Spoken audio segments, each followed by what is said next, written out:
आज हम लोग पढ़ेंगे बगीचे। क्या पढ़ेंगे? बगीचे। मेरा बगीचा। अब हम लोग जहां पर लेखक अपने बगीचे को लेकर के पर्यावरण के बारे में समझाने का प्रयास करता है। लेखक कहता है उनके पिताजी जो थे सरकारी नौकरी करते थे।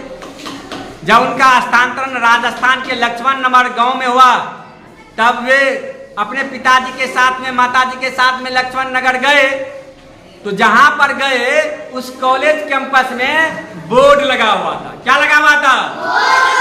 उस बोर्ड पर 17 प्रकार के तितलियां और 87 प्रकार के पक्षियों के बारे में लिखा हुआ था। लिखा हुआ था ना? और बहुत सारे पेड़ पौधे भी उस कैंपस में थे।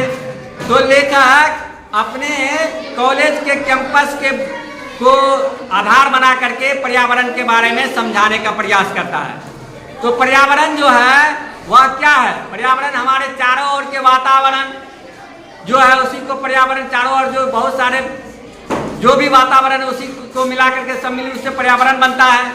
तो पर्यावरण में विभिन्न प्रकार के पेड़ पौधे, पशु पक्षी, जीव जंतु पाए जाते हैं ना। इसका एक अनुपात में संतुलन बनाए रखने के लिए आवश्यक है कि सभी एक निश्चित अनुपात में रहे। लेकिन जब पर्यावरण में सारी अवयव निश्चित अनुपात में संतुलित रूप से नहीं रहते हैं तो पर्यावरण में अव्यवस्था फैल जाती है और पर्यावरण प्रदूषण होने लगता है, प्रदूषित होने लगता है, जिसके गंभीर परिणाम होते हैं। जिसके क्या होते हैं? गंभीर परिणाम होते हैं। लोग बड़े पैमाने पर पेड़ पौधे को काटने लगा। इससे क्या हुआ? पेड़ पौधा जो है वह वर्षा को कराने में महत्वपूर्ण भूमिका निभाता है कि नहीं? वे झूम झूम करके बादल को बुलाता है, वर्षा कराता है। पेड़ पौधे जो है वह कार्बन जब अपना प्रकाश संश्लेषण का कार्य करता है तो कार्बन डाइऑक्साइड को क्या करता है? भोजन बनाने के लिए उपयोग करता है और ऑक्सीजन को छोड़ता है। ऑक्सीजन गैस जो है वह हमारे लिए काफी महत्वपूर्ण है, क्योंकि हम लोग जब सांस लेते हैं तो ऑक्सीजन लेते हैं और कार्बन डाइऑक्साइड को क्या करते हैं? छोड़ते हैं। कार्बन डाइऑक्साइड गैस बहुत जहरीला गैस है और कार्बन डाइऑक्साइड गैस जब बढ़ता है तो वायुमंडल का, पर्यावरण का तापमान भी बढ़ने लगता है, क्योंकि ग्रीन हाउस गैस में कार्बन डाइऑक्साइड गैस को भी शामिल किया जाता है। और ग्रीन हाउस गैस जो है तापमान को बढ़ाने का काम करता है, जिससे पर्यावरण प्रदूषण के वजह से ग्रीन हाउस गैस में वृद्धि होती है और पर्यावरण असंतुलन बढ़ जाता है और प्राकृतिक घटनाएं होने लगती है। तो हमें पर्यावरण को संतुलित करके रखना है कि नहीं?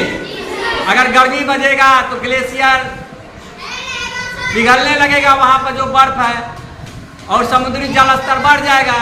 इससे क्या होगा? समुद्री जल स्तर बढ़ेगा तो समुद्र के किनारे बसे हुए बहुत सारे गांव डूब जाएंगे, जान माल की हानि होगी कि नहीं? इसीलिए हमें पर्यावरण में सभी जीवों, सभी पेड़ पौधों का संरक्षण करना चाहिए ताकि पर्यावरण संतुलित रहे और सुरक्षित रहे।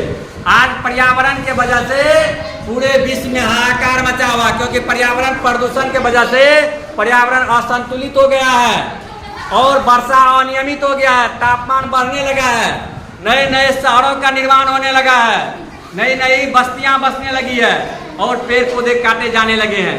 सड़क बनाना है, अस्पताल स्कूल बनाना है, रोड बनाना है, तो पेड़ पौधों को लोग काट करके भूमि खाली कर रहे हैं, नए नए नगर का बसा हो रहा है। इसीलिए पर्यावरण का संतुलन बढ़ता जा रहा है। इसीलिए पर्यावरण संतुलन को बनाए रखने के लिए पेड़ पौधे भी लगानी चाहिए और प्रकृति के विभिन्न प्रकार के पेड़ पौधे हैं।